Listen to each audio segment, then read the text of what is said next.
Have you ever wondered what's the difference between a struggling restaurant and a thriving restaurant? Well, in this episode today, me and Sasha, say hello, Sasha. Hello, Sasha. Yeah, if you're wondering who she is, she's part of the team, so don't worry.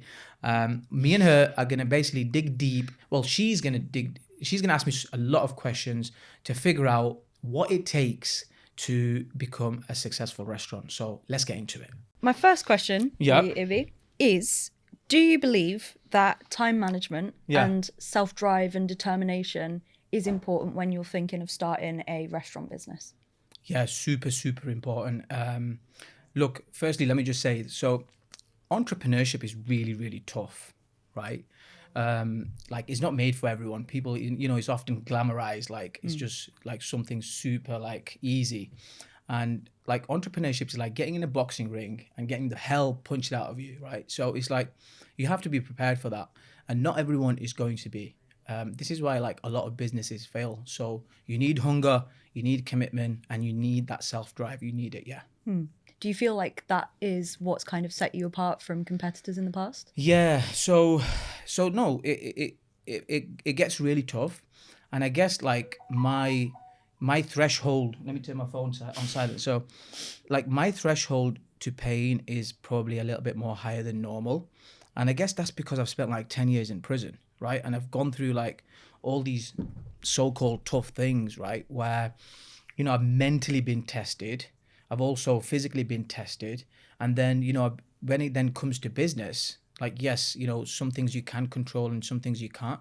And, after all doing this for such a long time now, I think I've just realized, like, as long as I can focus on what I can control and do the best up there, like everything else will take care of itself.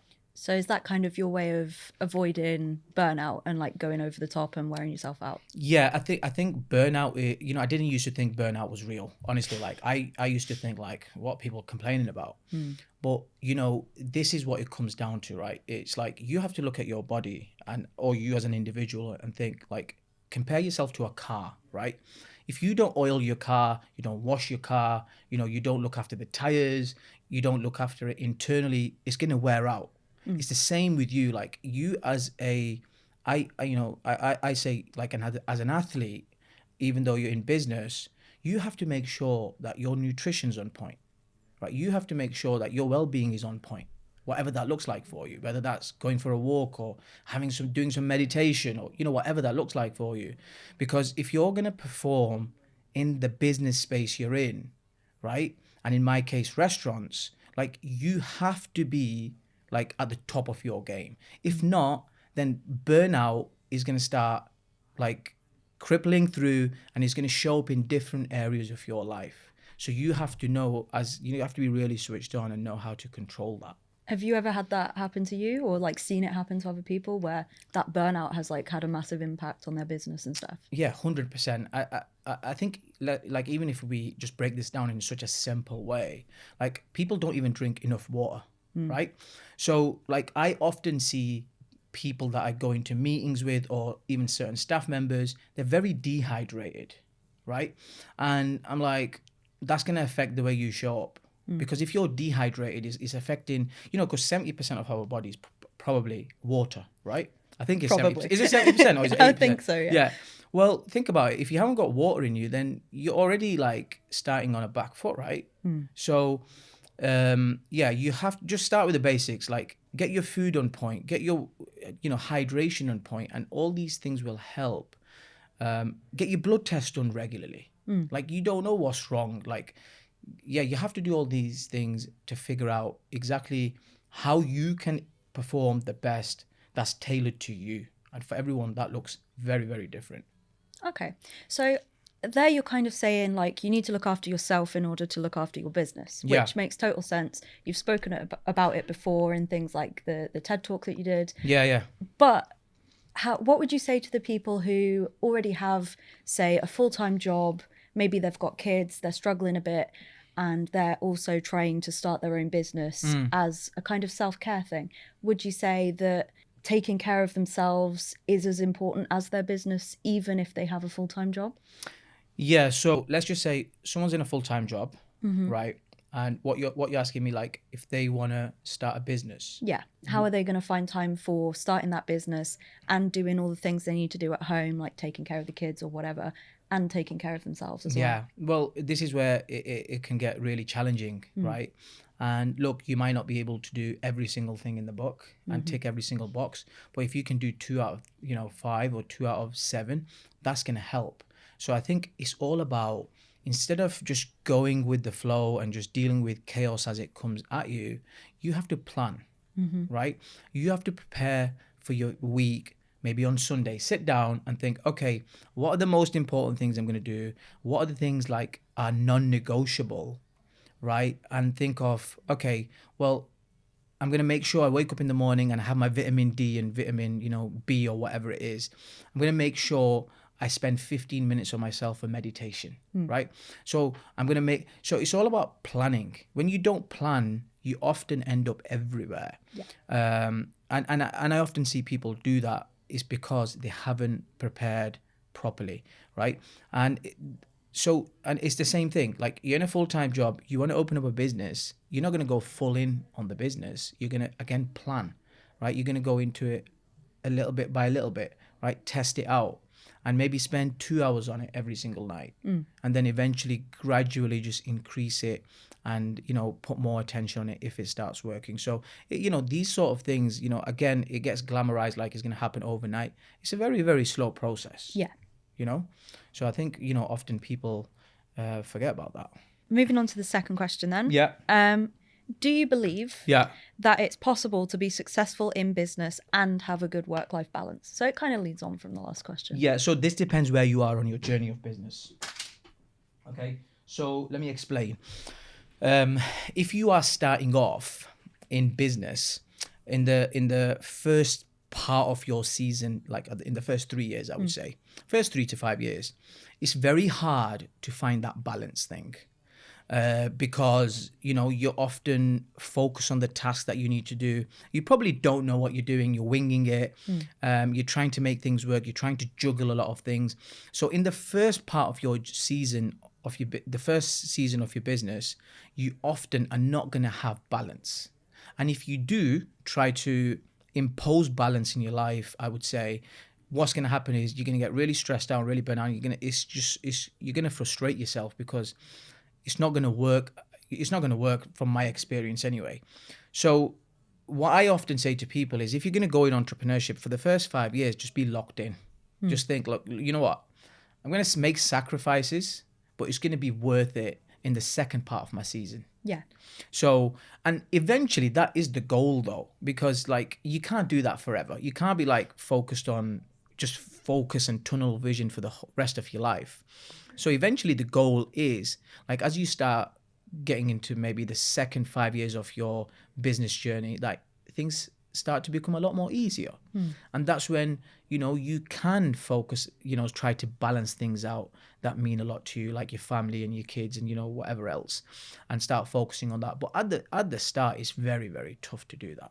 Very Do you tough. feel like you've got past that 5 years and you're now in the stage where you can have a bit more of a work-life balance? I think for me, like, it's been more of I understand it better, so I'm aware of it.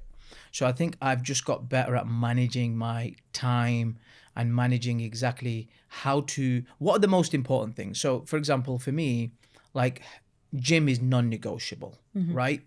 Because I know that has an input in everything else I do, right?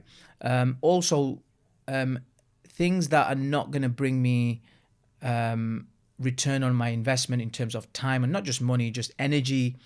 Right now, if I present it with like going to a birthday party, for example, and like if it's not going to bring me energy, or it's not productive to what I'm currently doing, then I'm not going to go out my way to go.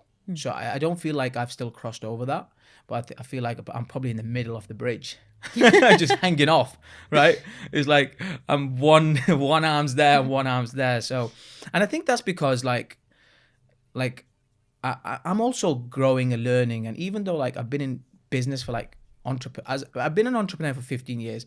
I've been in like restaurant industry for 9+ years, right? And I feel like, I don't know, I'm still figuring it out. Yeah.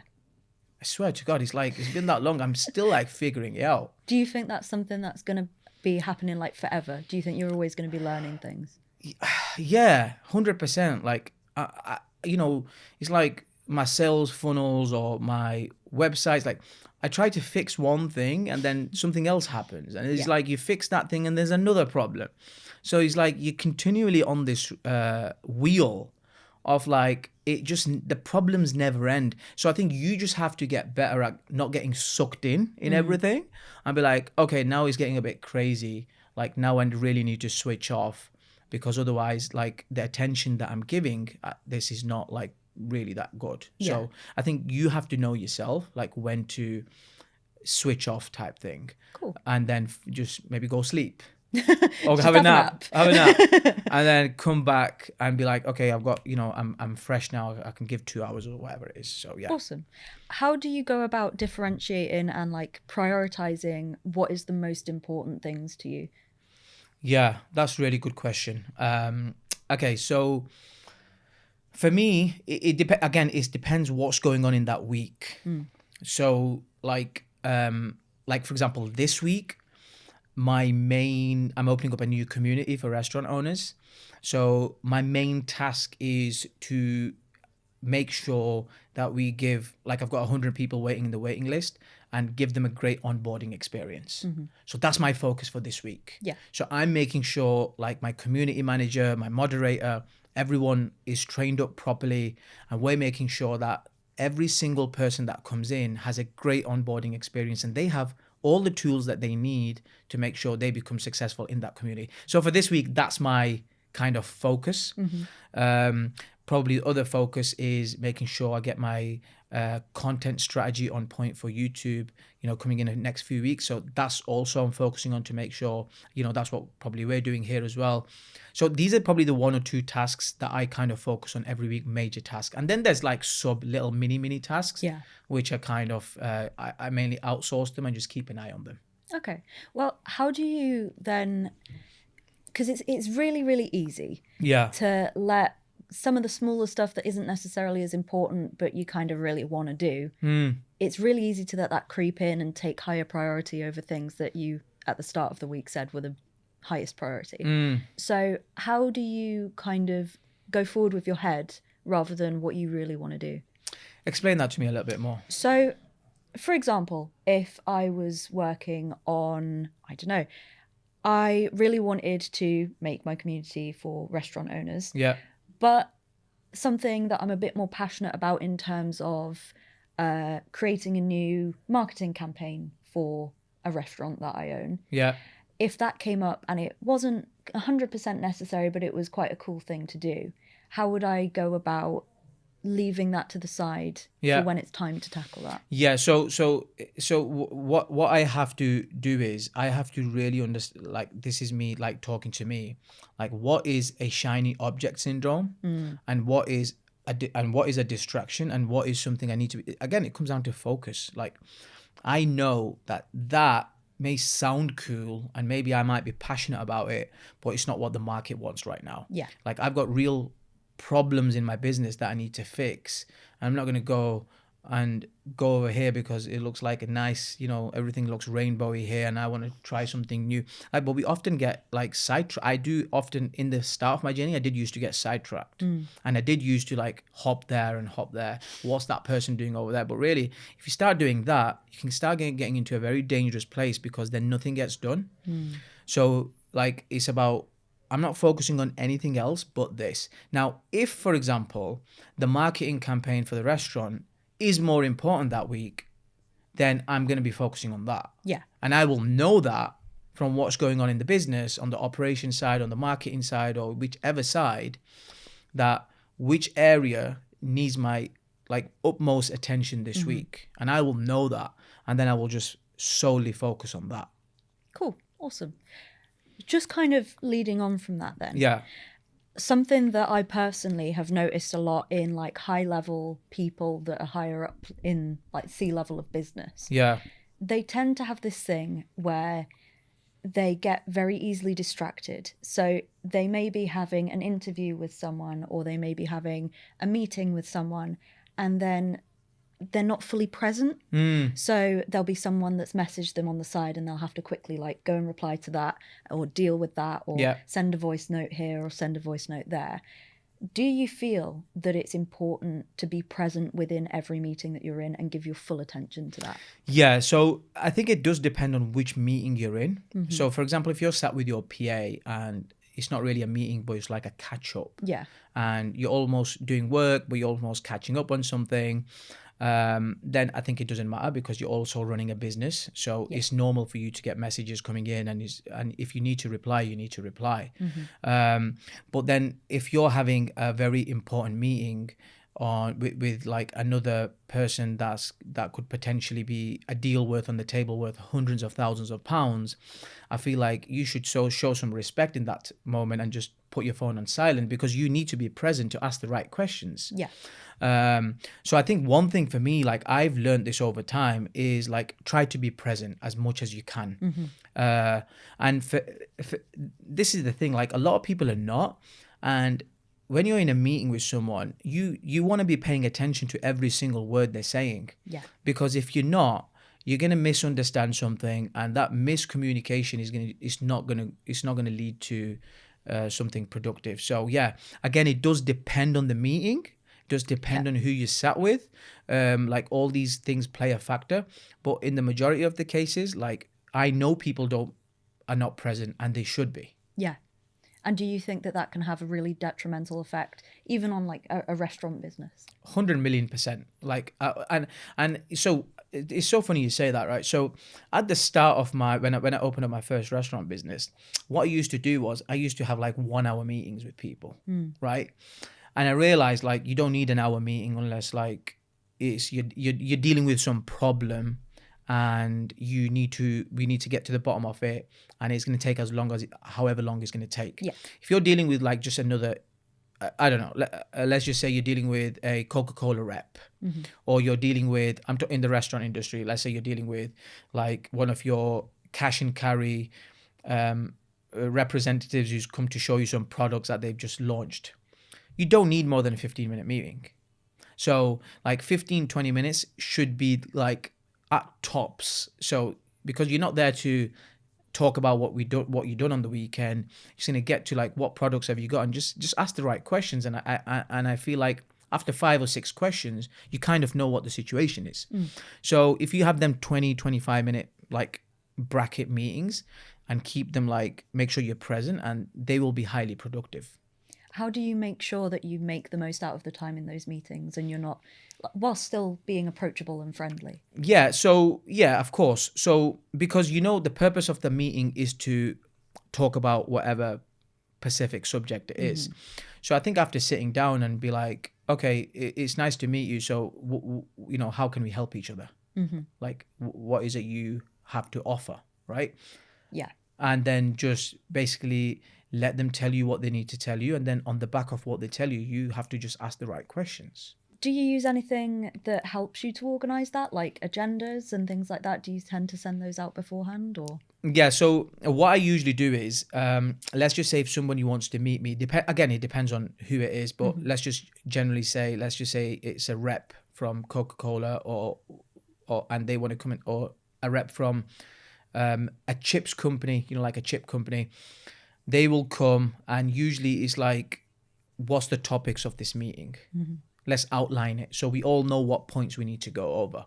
And usually it's 3 or 4, and I feel like that helps hugely because then you know what you're talking about in the and it helps them prepare as well, and then you're prepared as well, and you know what you're talking about, what you're meeting for, kind of thing. Unless it's like you're meeting with someone on a bit of a random, and it's like you just don't know where this is going to go. And I feel like in that situation, you can leave the calendar a bit more flexible, because it's like you just want to figure it out. So there's space for both those types of meetings. That's very structured, but also brainstorming, kicking back and forth ideas. Totally. It's all context based, right? Yeah.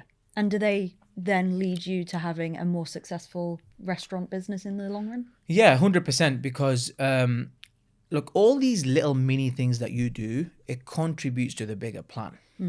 So like having meetings with the right people, making sure they're productive, then making sure there's a follow-up process, then making sure like, You know, if it's something you like and if it's something that's profitable to your business, you need to make sure it's getting implemented.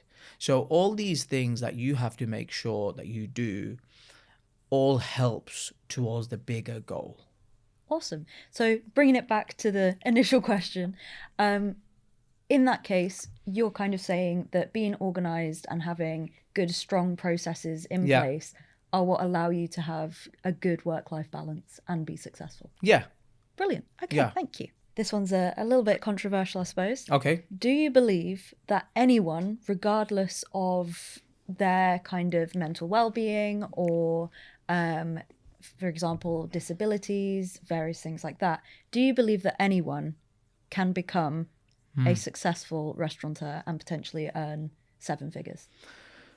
I think anyone can become successful in whatever they put their mind to. I mean, it depends how you define success, right? If you're going to define it by money, I think we're living today in one of them ages where money is one of the easiest to make if you understand it, if you have a skill, if you have a high value skill, if you solve big problems.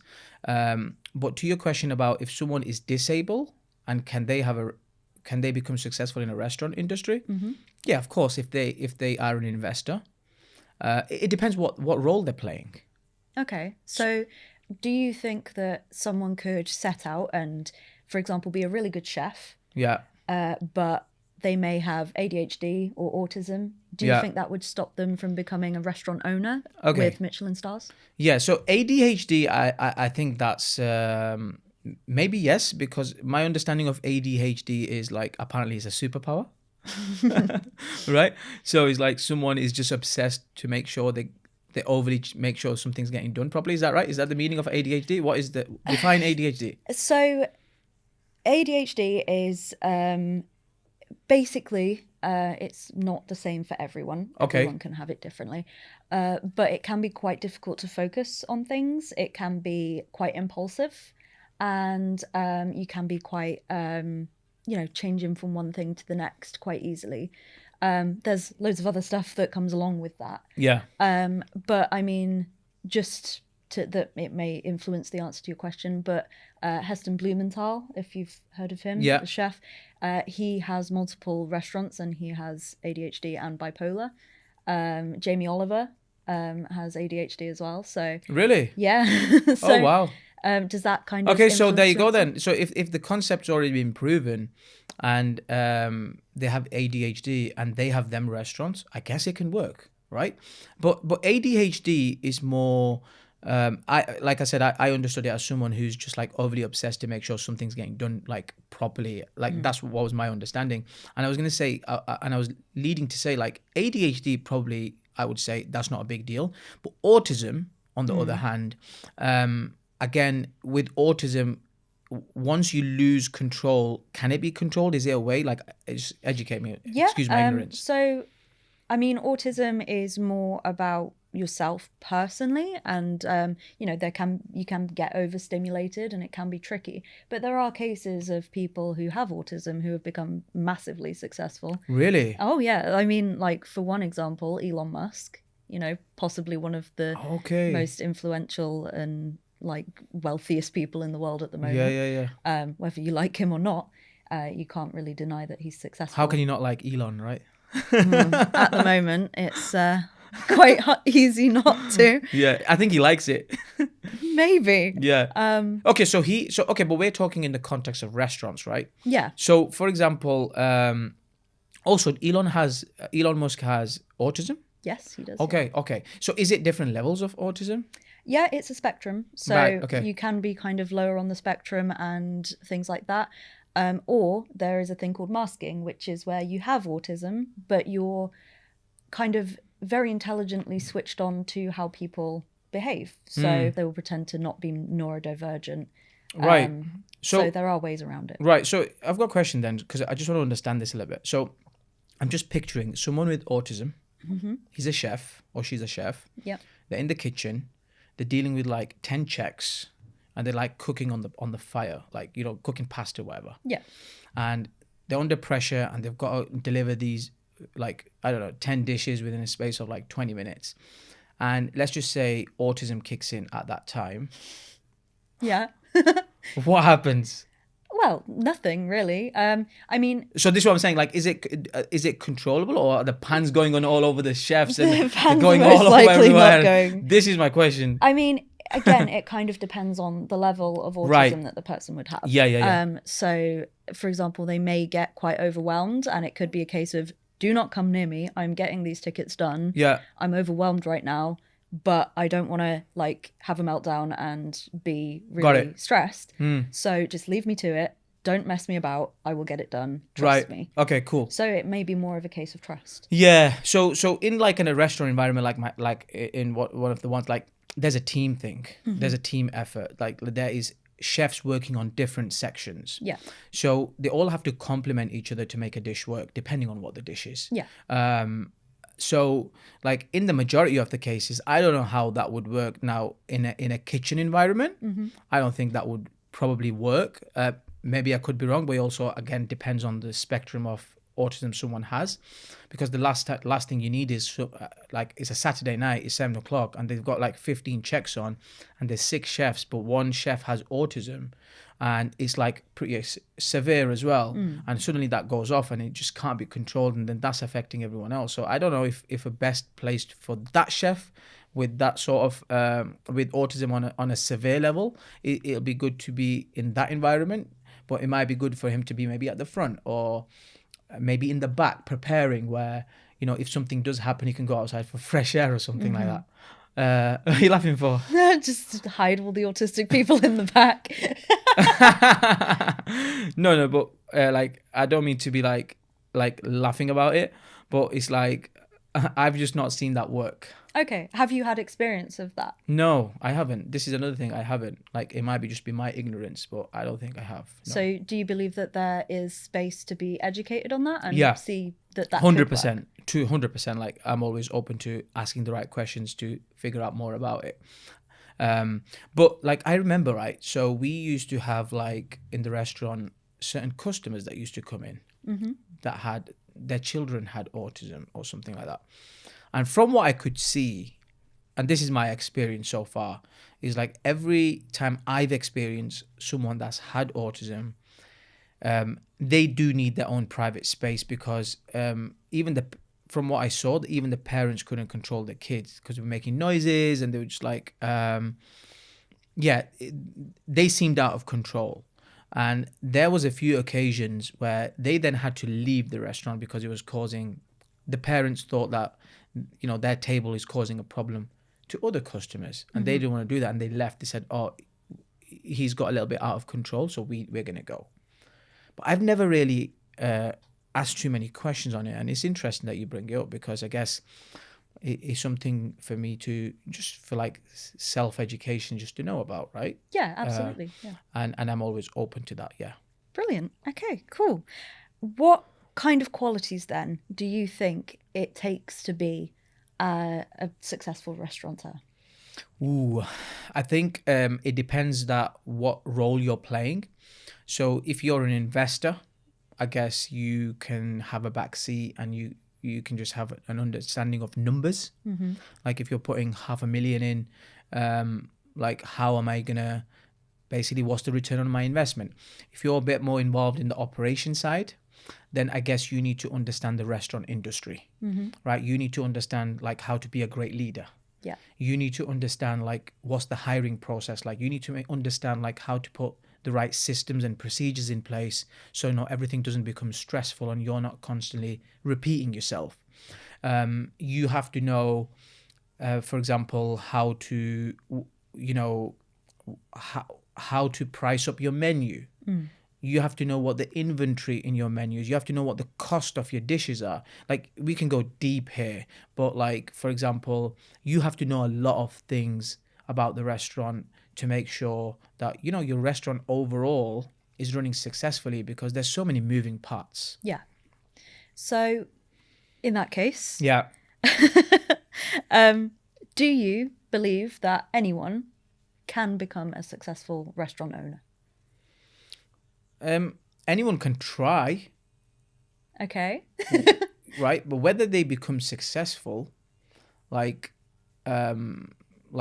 that depends on the level of work and the effort that they put in. And again, like success is defined. So like even if someone, so I'll give you an example, right? So I failed in my second restaurant, right?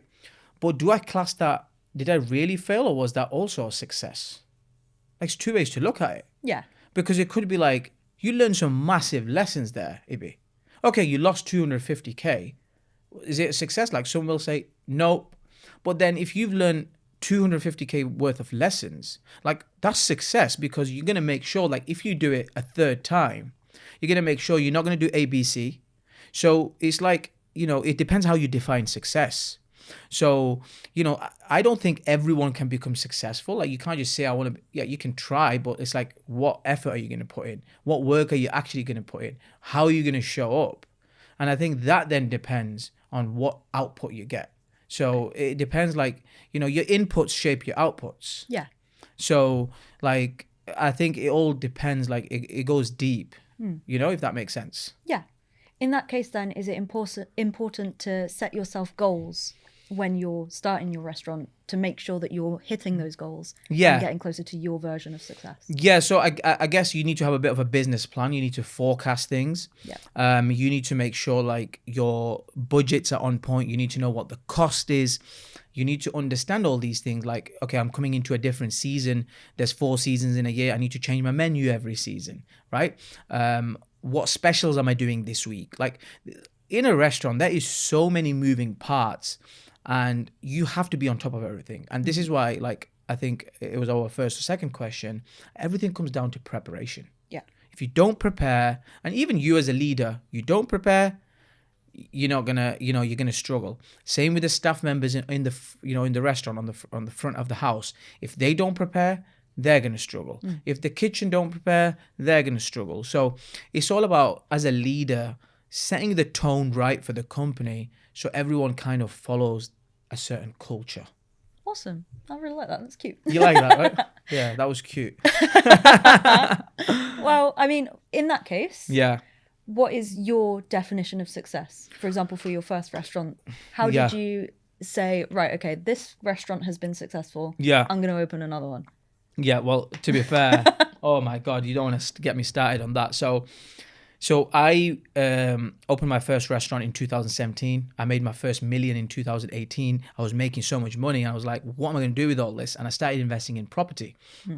And then, as that continued to flow, I thought, okay, well, if I'm making all this money in my first restaurant, hey, I've got a great idea. I'll go and open up a second restaurant. Make more money. Make more money, right? But business doesn't work like that. Like, at the end of the day, I was probably 3 or 4 years in, and like, I got greedy. That's what happened. I got greedy, and I thought, I'm going to double my profits, double my sales, and double my money, and then I can buy more properties. Unfortunately, I overlooked a few things, and I missed a lot of things. And again, shiny object syndrome. I got carried away. I got distracted. I tried to grow too quick. And, I ended up in a huge mess. So, I ended up opening a restaurant, spending 250K. And then I had to, like, close it down after 12 months. And then, obviously, at that point, I made a promise to myself, okay, you know what? I'm going to go back to my first restaurant and make that the best in the world. Meaning, put all the right systems in, give it my full attention. And the worst part was, because now I was focused on the second restaurant, guess what happened to my first restaurant? That got neglected. Yeah. So, and remember, like, when you're starting off, you don't have a huge team. So you're kind of everything you're kind of doing. And yeah, you might have a few managers here, a few managers there, but really you are the brains behind everything. It's your vision. No one knows what's in there. So it's about making sure that you set your foundations right. And if one restaurant is doing well and you're making good money, like, just keep that going on, rinse and repeat, and make that better. Because I didn't still put the right systems in, but I still went and wanted to open up another one. So it's like, so huge lessons learned, from opening my second restaurant. Like, I always say to people, like, whatever business you open, like, stick in that for at least 5 years. Cool. And make sure you get that right before you even decide on what's next. Awesome. Well, my next question kind of goes on from that. What would you say are the biggest risks when starting, especially a restaurant business? Yeah, you need to make sure you get your location right, right? You need to make sure that your food's spot on, like your concept is bang on, right? And all these things will contribute for you, you know, towards having a successful restaurant. You need to make sure like you really understand what is the vision and the mission for your business. Like how much money do you want to make? You have to get really clear on that. You have to get really clear on like how many customers do you want to serve? Yeah. Right? Are you offering a budget level experience or a luxury level experience or a mid-level experience? You have to know these things. You have to know the demographic of the people that you want to serve. So like there is so much to look into, and I guess all this kind of goes into a business plan when you're putting things together. I don't know if I mentioned this or not, but you need to know the cost of everything. Yeah. Right? Cost is something like everyone overlooks, and then if you go over budget, then you're screwed. Yeah. So like with a restaurant business, you need to know all these things. And I guess once you do, and you're very clear on that, and you've got the funds and everything, and you've got the right people backing you, then you've got a highly likely chance that you're going to be very successful. But if you don't get that, if you skip them things and you go into it, you know, a bit willy-nilly and a bit like, oh, we'll figure it out. Yeah. It's going to cost you. Brilliant. Okay. Well, you said at the start there that location is paramount. Yeah. So obviously, some people may just jump to, okay, well, city centre. Yeah. But is that always necessarily the case? Because the buildings themselves are quite expensive in the city centre, surely. Yeah, very much they are. Again, it depends on your concept. So, for example, if you're offering a luxury level, like fine dining restaurant, and you have to test the market out. Yeah. This is where research comes in.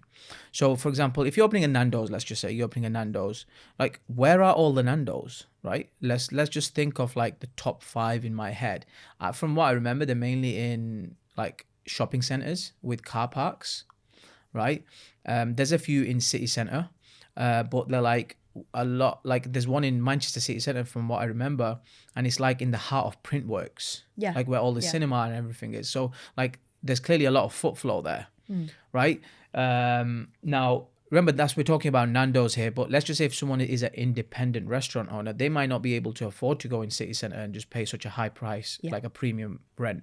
So it's all about figuring out what your concept is, and that will define, once you know like who you're serving and you know where they're hanging out, you will kind of know where to open which location to pick. You know, if you're a casual dining restaurant and the average spend in your restaurant is £25, maybe you might not go to Mayfair, right? So it's all about doing that research and figuring out who your ideal client is, and then from there, okay, where did they hang out? And this restaurant, if I open it, where? Like you have to ask yourself that, like where am I going to open it for it to do well? And that should answer them questions for you. So like restaurants do well in city centers. They also do well in busy areas, in, you know, where there's a lot of shops, as long as there's foot flow.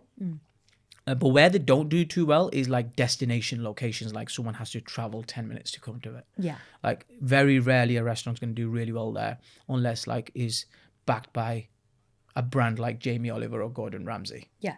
Okay, that makes sense. Yeah. Is it possible, do you think, to build a restaurant business without taking many huge risks? Or do you think there has to be an element of risk there? I think it's risk in every single thing you do. Yeah. Right? In every single thing you do, it's going to be a risk, right?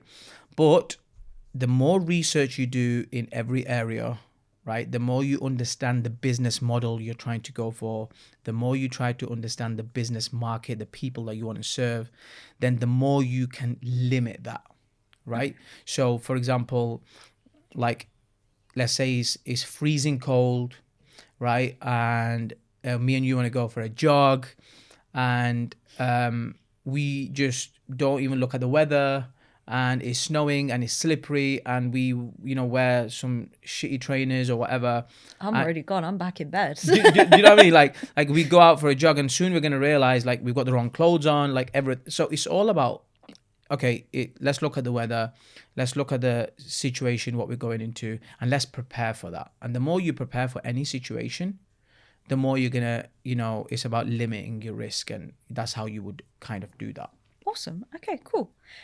So to kind of round everything off there. Yeah. how, if you were to start with absolutely nothing, Yeah. £0 to your name, how would you start a successful restaurant business today? Today, okay, so obviously right now I've got experience. Yeah. So firstly, I've got 9 years experience. So I believe like there's so many skills that I have that you just can't take away. So if I was starting off today and I had no money, did you say? Yeah. Okay, so what I would do is I would go to find an investor who has money. I'd be like, hey, this is my experience. This is a skill I have. This is the restaurants I've ran. This is how much money I've made. So if you got money sat in the bank, how about you put the money in and I'll make sure it's getting run properly. And this is the return on investment you can get on your money. And I'll go into like a joint venture partnership with someone, and where they take the back seat, I make all the decisions, and I basically operate that restaurant and make it very successful. I feel like, because if someone has the money and I have the skill, they don't have the time and I have the time, because I will have the time because I've got no money. I will put the work in, and that way, that will be my strategy to have a very successful restaurant. So for all you guys that are watching, like managers, chefs, you have a skill, right? They have a skill right now, and maybe they don't have the money. So they can go to an investor who has money, because there's a lot of people who have money, and be like, hey, I've got a skill, you've got money, why don't we collaborate? And if they like you, they may do, right? Yeah, that makes sense. So say if we flip that round, Yeah. and you have money, Yeah. maybe not a lot, maybe say you've saved up 10k, Yeah. barely even enough for a deposit, really. Yeah. But you really have passion for food, Yeah. and you really want to start your own local independent restaurant. Yeah. How would you go about that? So 10 grand is not a lot of money. So like I would say save up a little bit more money before you even think about it. But like the best way to start off small is probably like through a ghost kitchen or a dark kitchen avenue, which is like you go into a hub where there's many other kitchens and you have a concept. Your rent's going to be low, you know, your equipment's going to be low, your startup cost is going to be low, and you can test the market out. One thing I think people need to understand is, like, just because you're passionate about something doesn't mean it's going to work. Yeah. It's a good thing to have passion, but you also have to look at what the market wants.